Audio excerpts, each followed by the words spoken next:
Good evening, George Will here. Breaking news tonight that confirms the Sussex marriage has moved beyond private disagreement into active legal warfare. Prince Harry's legal counsel has filed an emergency motion in Los Angeles Superior Court seeking immediate temporary restraining order preventing Meghan Markle from removing the couple's two children, Archie and Lilibet, from the United States without explicit court permission and Harry's written consent.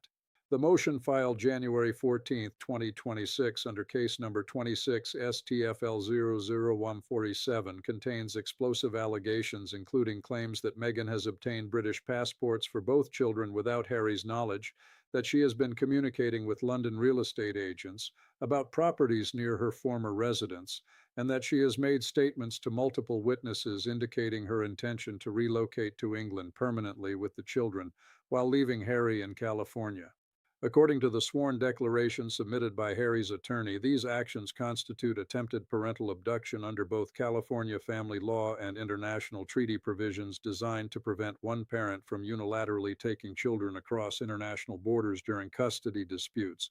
What you're about to hear represents the most serious escalation in royal family turmoil since the abdication crisis of 1936, involving not just marriage failure but potential criminal conduct, international jurisdiction conflicts, and the very real possibility that two children in the line of succession to the British throne could become the subject of international custody battles spanning 3,000 miles and two legal systems. The emergency motion itself, obtained exclusively by our investigative team, runs to 47 pages, including exhibits, and presents a prosecutorial case against Meghan's conduct that dismantles any remaining pretense of amicable separation. The document begins with jurisdictional assertions establishing that both children were born in California, that the family has maintained continuous California residence since June 2020, and that California courts therefore possess proper authority to determine custody regardless of the parent's British citizenship or royal status. This foundation matters because Meghan's apparent strategy involves removing the children to England before Harry can establish legal custody arrangements, creating a situation where British courts might claim jurisdiction and apply different legal standards that could favor her position. The motion then presents the specific evidence that prompted Harry's legal team to seek emergency intervention. First, it alleges that Meghan applied for and obtained British passports for both Archie and Lilibet during November 2025 without informing Harry of the applications or seeking his consent, despite California law requiring both parents' agreement for passport issuance for minor children. The motion includes as Exhibit A copies of passport application confirmations obtained through discovery, showing that Meghan listed herself as the sole applicant and failed to disclose Harry's contact information despite the application form specifically requesting both parents' details. Second, the motion alleges that Meghan has engaged London real estate firm Knight Frank to identify properties in Kensington, Notting Hill, and Chelsea suitable for family residence, with communications between Meghan and the agents discussing occupancy timelines beginning as early as March 2026. These communications, attached as Exhibit B, include specific discussions about school enrollment for a 6-year-old child, clearly referencing Archie, at institutions including Thomas's Battersea and Wetherby School. Third, the motion presents sworn declarations from 3 separate witnesses who state that Meghan told them directly that she planned to return to London with the children. The first declaration comes from a Montecito household staff member who states that on December 8, 2025, Meghan told her, "I am done with California and done with this marriage, and I am taking my children home to London where they can have proper education and proper opportunities." The second declaration comes from a personal friend of Meghan's who states that during a phone conversation on December 15, 2025, Meghan said, "Harry can visit the children in London if he wants to see them, but they are going to grow up as British citizens with British values, not stuck in this isolated California bubble." The third declaration comes from Meghan's hairstylist, who states that on January 4, 2026, Meghan discussed her excitement about returning to London and mentioned that she had already secured school placement for Archie beginning in September 2026. Fourth, the motion alleges that Meghan has booked airline tickets for herself and both children on a British Airways flight departing Los Angeles on January 23, 2026, with return tickets dated 6 months later in July 2026. The motion characterizes this as attempted establishment of British residency that would allow Meghan to claim that England is now the children's habitual residence, potentially transferring custody jurisdiction to British courts under the Hague Convention principles, governing international child abduction. The motion argues that a 6-month stay would be sufficient under many interpretations of habitual residence to shift jurisdiction, and that allowing Meghan to execute this trip would effectively deny Harry any realistic opportunity to maintain meaningful custody rights under California law. Now, before we examine the legal framework and strategic implications of this emergency motion, I need you to understand something. What you're watching unfold is not typical celebrity divorce. This is international custody battle involving children who are seventh and eighth in line to the British throne, whose custody determines not just where they live, but whether they maintain connection to heritage that spans centuries and defines constitutional monarchy. If you want to follow every development in this case, every motion filed, every hearing conducted, every ruling issued, you need to subscribe to this channel and hit that notification bell right now, because mainstream media will not cover this with the depth and analysis it requires. They have invested 6 years in protecting Meghan's narrative, and admitting that she would attempt parental abduction destroys everything they have reported about her character and motivations. The credibility of Harry's allegations rests on documentary evidence rather than speculation or hearsay. The passport applications exist as government records that can be verified through the British Passport Office. The real estate communications exist as email chains and text message records that Discovery can authenticate. The witness declarations exist as sworn statements subject to perjury penalties if false. Meghan's legal response will need to either deny the documents' authenticity, which seems implausible given their official nature and third-party sources, or provide alternative explanations for conduct that appears on its face to constitute preparation for international relocation without the other parent's consent. The legal framework governing this emergency motion combines California family law, federal parental kidnapping statutes, and international treaty obligations under the Hague Convention on the Civil Aspects of International Child Abduction. Under California Family Code Section 3048, no parent can remove a child from the state without either written consent from the other parent or court permission when custody proceedings are pending or anticipated. Violation of this statute constitutes grounds for immediate restraining order and can support findings that the violating parent acted against the children's best interests, potentially affecting ultimate custody determination. The statute exists precisely to prevent situations where one parent creates geographic and jurisdictional facts on the ground that prejudice the other parent's rights before courts can evaluate proper custody arrangements. Federal law reinforces this prohibition through the International Parental Kidnapping Crime Act, which makes it a felony punishable by up to 3 years in prison for a parent to remove a child from the United States with intent to obstruct another parent's custodial rights. The statute applies even when no formal custody order exists if the removing parent acts in violation of state law custody provisions or with intent to prevent the other parent from exercising rights. If Harry's allegations are proven accurate, if Meghan truly intended to take the children to England and remain there beyond the time frame that temporary visit would justify, she could theoretically face federal criminal prosecution in addition to civil custody consequences. The Hague Convention provisions add international dimension by establishing procedures for return of children wrongfully removed from their country of habitual residence. If Meghan succeeded in taking the children to England and Harry filed Hague Convention petition, British courts would be required to evaluate whether California was the children's habitual residence, whether Harry possessed custody rights under California law, and whether Meghan's removal violated those rights. If all three elements were established, British courts would generally be obligated to return the children to California for custody determination here rather than adjudicating custody under British law. However, the Hague Convention includes exceptions where return would expose children to harm or where they have become settled in the new location, creating opportunities for Meghan's counsel to argue against return even if wrongful removal were proven. The strategic implications of this emergency motion reveal Harry's recognition that he faces existential threat to his relationship with his children. Unlike the New York apartment search we examined in our previous investigation, which represented domestic relocation within the United States, the London scheme Meghan allegedly planned would create international separation that makes regular contact practically impossible and legally complex. A father in California maintaining relationship with children in London faces not just the expense and logistics of international travel, but also the reality that meaningful parenting cannot occur through video calls and quarterly visits. Children grow up with the parent they see daily, not the parent they see occasionally, and Meghan understands this reality perfectly. The motion's timing also deserves scrutiny. Harry filed on January 14, 2026, 9 days before the alleged January 23rd departure date. This suggests he learned of Meghan's plans recently, possibly through the household staff member whose declaration appears in the motion or through discovery of the airline tickets. The compressed timeline explains why the motion seeks emergency relief rather than proceeding through standard custody petition scheduling. If Harry had waited for normal court processes that typically take weeks or months to schedule hearings, Meghan and the children would have been in London before any court could intervene, transforming the legal landscape entirely. Now we must examine the systematic pattern of deception and planning that Meghan's alleged conduct represents when placed in context of her broader behavior throughout the marriage and its dissolution. This is not impulsive action, but rather calculated strategy designed to achieve complete control over the children's upbringing while marginalizing Harry to occasional visitor status. The timeline of Meghan's custody maneuvering begins months before the passport applications and demonstrates progressive implementation of a comprehensive plan.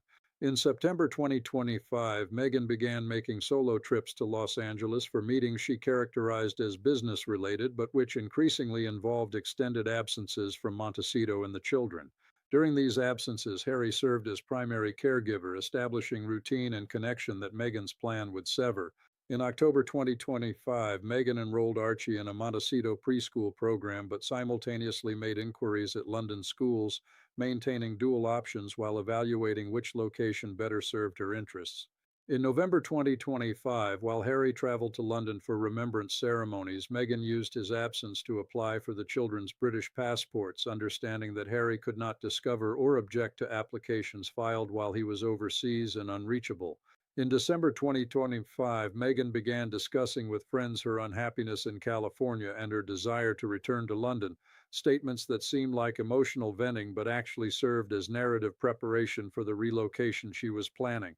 In January 2026, Meghan booked the airline tickets and accelerated her London real estate search, moving from preliminary inquiries to serious property evaluations. Throughout this sequence, she provided Harry no indication of her intentions, maintained the appearance of ongoing if strained marriage, and positioned herself to execute the removal before Harry could seek legal protection. This pattern demonstrates not just failed communication, but active deception designed to prevent Harry from exercising his parental rights until prevention became impossible. The choice of London rather than remaining in California or relocating elsewhere within the United States carries particular strategic significance. London offers Meghan several advantages that explain her willingness to undertake international relocation with its complexity and legal risks. First, London provides access to British jurisdiction where Meghan may believe she can manipulate royal family pressure and public sentiment in her favor, presenting herself as the wrong party returning home with the innocent children while Harry remains the distant figure who abandoned his family and heritage. Second, London offers superior educational and cultural opportunities that provide Meghan a substantive justification for the move, allowing her to claim she prioritizes the children's welfare rather than admitting she seeks to exclude Harry from meaningful parenting. Third, London creates practical obstacles for Harry to maintain regular contact given the expense and logistics of transatlantic travel, effectively reducing him to holiday father status regardless of what legal custody papers might say. Fourth, London positions the children within the royal orbit in a way that Meghan controls, allowing her to determine when and how they interact with their grandfather the king, their uncle the Prince of Wales, and the broader institution that they would otherwise be isolated from in California. This control represents power and relevance that Meghan lost when she left royal duties but could reclaim as the mother and primary custodian of children who remain in the succession line. Fifth, London provides Meghan the international platform and media attention that California increasingly denied her as public interest in the Sussex story waned and commercial opportunities evaporated. Returning to London with the children creates guaranteed media coverage and public interest that translates into commercial opportunities, speaking engagements, and celebrity status. The allegations that Meghan obtained passports without Harry's consent deserve particular attention because they suggest potential criminal conduct beyond civil custody violations. Under California law, applying for a minor child's passport without the other parent's consent when that parent shares legal custody constitutes fraud and potentially identity theft if the application misrepresented the family situation. Under federal law, making false statements on passport applications carries criminal penalties, including fines and imprisonment. If Meghan's passport application stated or implied that Harry consented or that she possessed sole authority to obtain the documents, she may have violated both state and federal statutes. The passport applications also demonstrate premeditation and planning inconsistent with Meghan's likely defense that the London trip represented temporary visit rather than permanent relocation.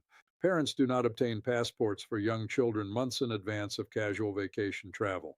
They obtain passports when planning international relocation or extended foreign residence, requiring the ability to travel freely. The timing of the applications in November 2025 for planned January 2026 departure shows Meghan working backward from her target relocation date, implementing each prerequisite step on a schedule designed to have all elements ready for execution. The real estate communications with Knight Frank provide further evidence of permanent relocation intent. The properties Meghan inquired about are family residences in expensive London neighborhoods, not temporary furnished rentals that a visitor would seek.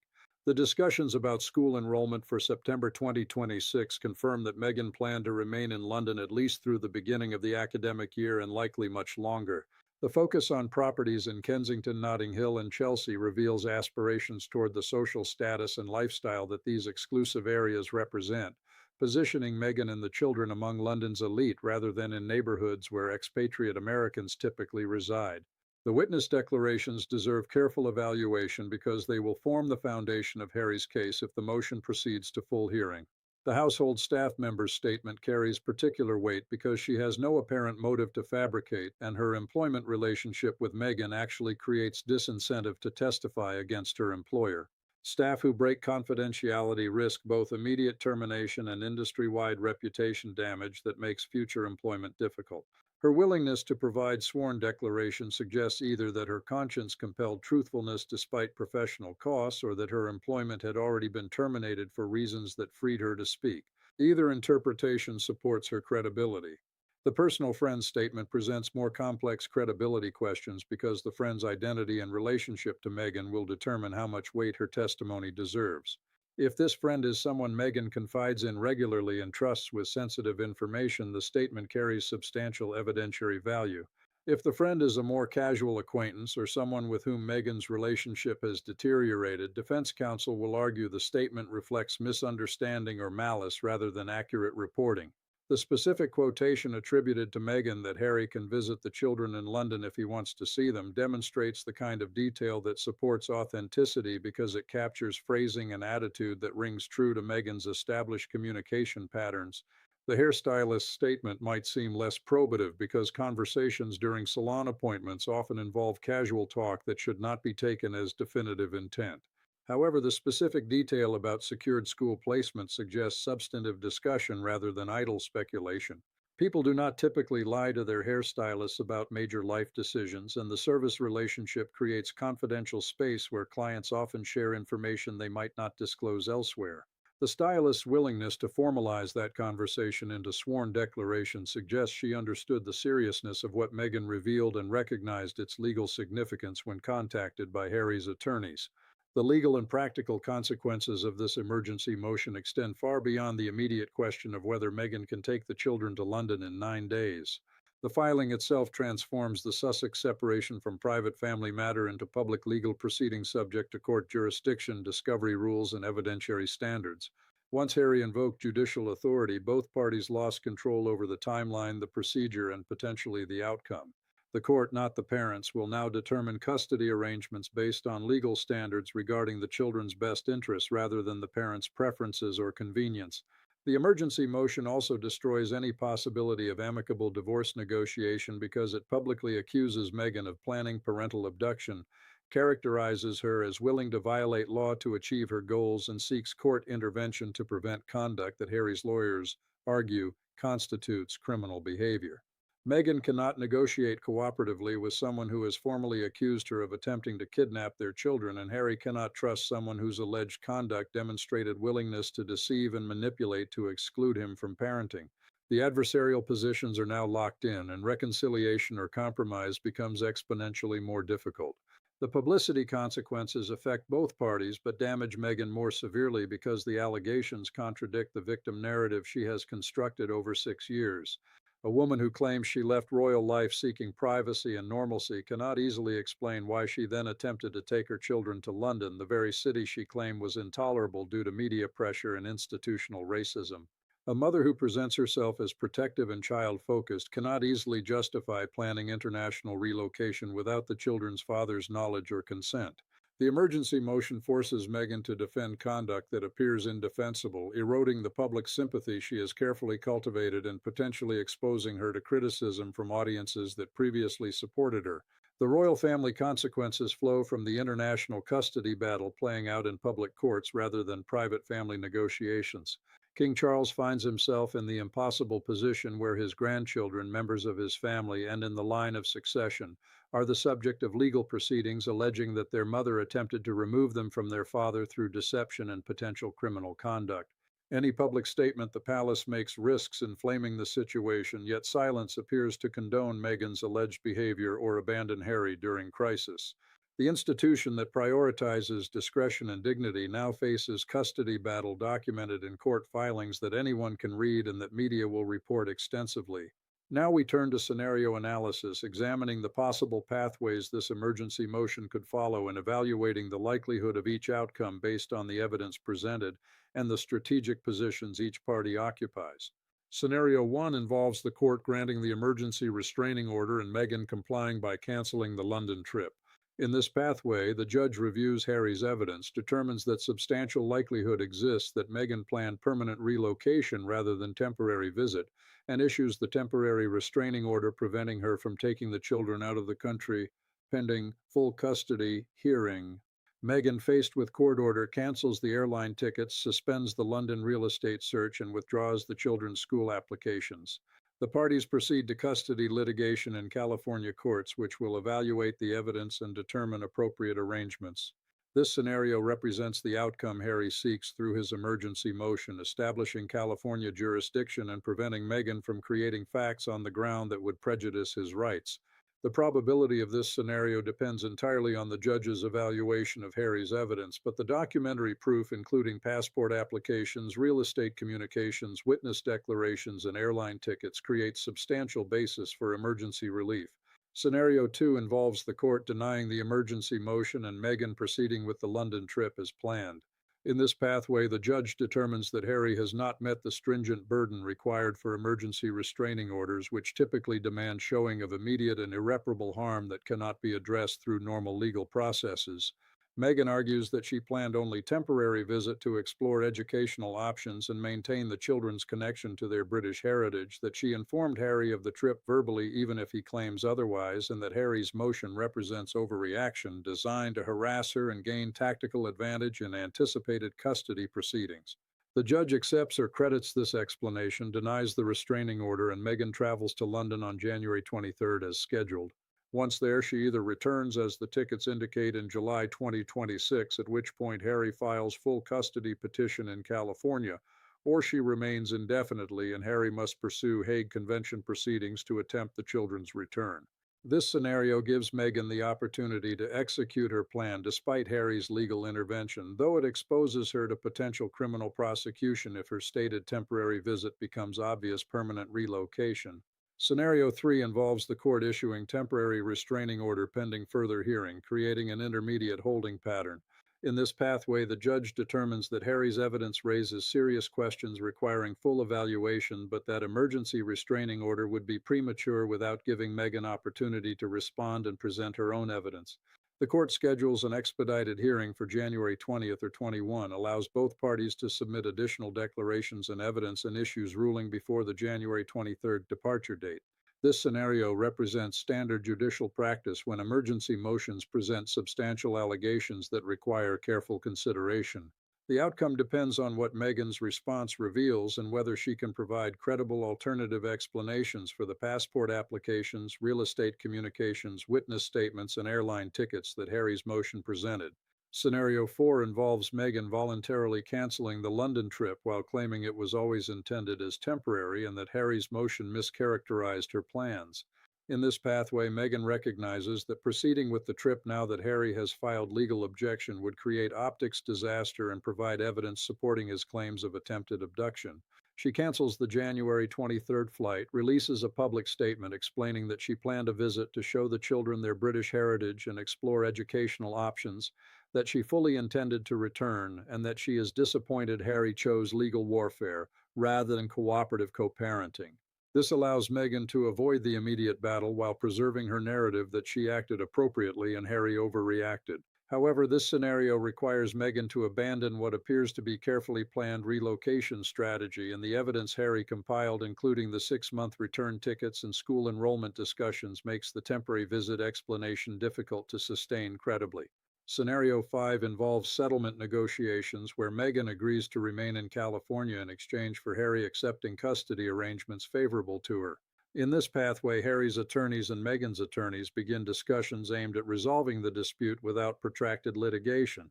Meghan agrees to abandon the London relocation plan, but Harry agrees to custody schedule that gives Meghan primary physical custody, with Harry receiving visitation rather than equal parenting time. The parties formalize this arrangement through stipulated court order that provides both parties certainty while avoiding the expense and publicity of contested proceedings. This scenario requires both parties to compromise on their apparent preferred outcomes, with Meghan surrendering the London plan and Harry accepting less than equal custody. The probability depends on whether Meghan values avoiding litigation more than achieving her London objectives, and whether Harry prioritizes maintaining California proximity to his children over fighting for equal custody time. Based on everything we have examined, the documentary evidence Harry presented, including authenticated passports, real estate communications, sworn witness declarations, and booked airline tickets, the legal standards for emergency restraining orders in cases involving potential international parental abduction, and the strategic positions both parties occupy, Scenario 1 represents the most probable immediate outcome. Courts take international relocation cases seriously, particularly when one parent has evidence suggesting the other planned permanent removal without consent. The judge will likely issue the temporary restraining order preventing the January 23rd departure while scheduling an expedited full hearing. From that point, the case will likely follow aspects of Scenario 3 as both parties present full evidence, followed by either Scenario 5 settlement or protracted litigation if settlement proves impossible.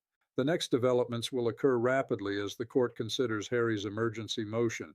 Within 48 hours, a judge will either issue the temporary restraining order or schedule emergency hearing to evaluate the evidence before January 23rd. Within 72 hours, Meghan's attorneys will file response to Harry's motion, either denying the allegations, providing alternative explanations, or attempting to characterize Harry's motion as harassment. Within 1 week, the court will conduct hearing where both parties present evidence and argument regarding the emergency motion and potentially regarding broader custody framework. Within 2 weeks, the court will issue ruling that either prevents the London trip, allows it to proceed, or establishes interim custody arrangements pending full trial. If you want to know what happens when the judge rules, when Meghan responds to these allegations, when the hearing occurs, and what evidence both parties present, when the custody arrangement is determined that will govern these children's lives, you need to subscribe and hit that notification bell right now.